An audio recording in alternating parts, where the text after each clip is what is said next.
beautiful, innocent, lovable, and fragile. That's how all babies enter the world, depending on adults for all their needs, each one containing a promise for the future that only needs the opportunity to grow. In so many ways, their life, their future, is literally in your hands. Summer was shaken when she was 3 months old. She can't walk, she can't talk, she doesn't swallow. She's just very, very disabled. His daycare provider was feeding him, and he was not eating the way she wanted him to. So she got frustrated with him, shook him, and threw him down on a bed. His biological father did both shakings. The first time he was shaken at 2 months old and thrown against a wall, and the second time shaken and thrown down a flight of stairs. They classify him as having traumatic brain injury.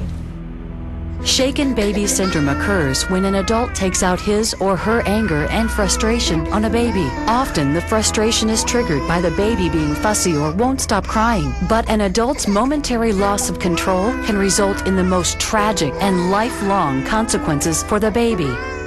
When he was first injured, he was paralyzed on his left side and blind.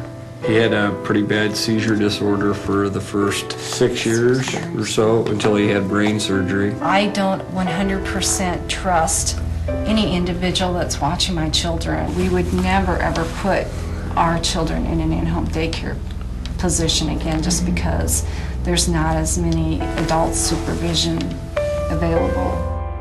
Hard or violent shaking of a baby or young child causes their heads to whip back and forth uncontrollably. The brain of a young child is especially at risk because it's not very steady within the cranial vault or the skull. And with the violent shaking that happens in shaken baby syndrome, there's ripping and tearing of blood vessels. This leads to bleeding within the brain tissue itself and then swelling of the brain. Injuries from shaken baby syndrome include brain damage, blindness, developmental delays, cerebral palsy, hearing loss, fractures, mental retardation, paralysis, seizures, inability to walk, inability to eat, and even death. The pressures of parenting or being a caregiver to a baby are enormous. When these pressures are coupled with the stresses from being overworked or tired, dealing with other family problems, or worrying over finances, anyone can lose their patience or reach a breaking point, especially if a baby is being fussy. But it is what you do when you are under stress and caring for a baby that makes the difference in both your lives. Remember, babies cry as a way to communicate, not to frustrate or anger you.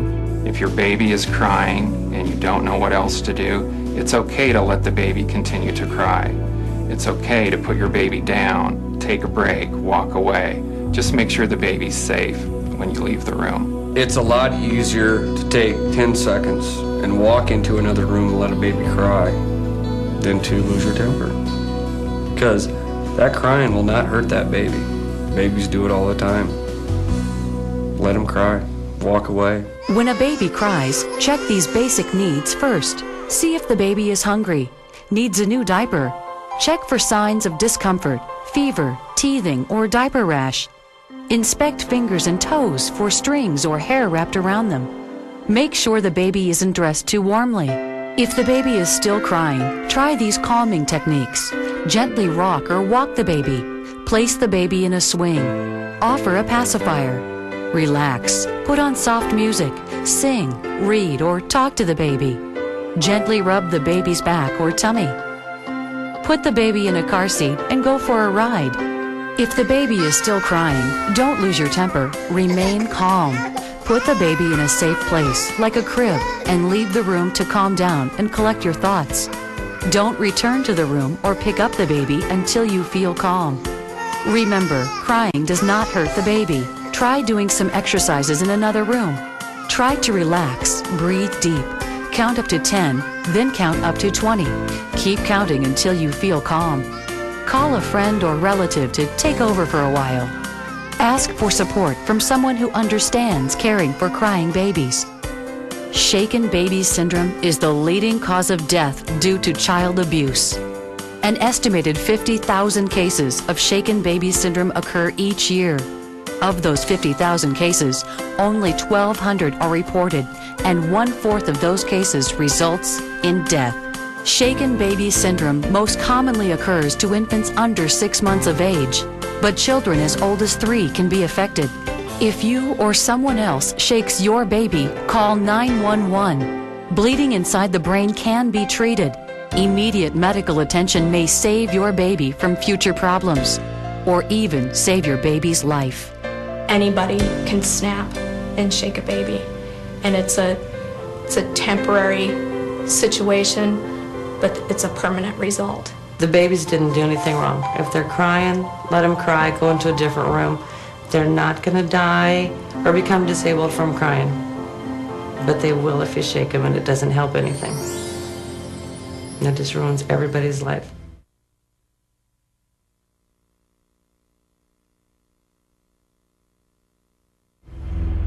A baby's life is in your hands. Never shake a baby.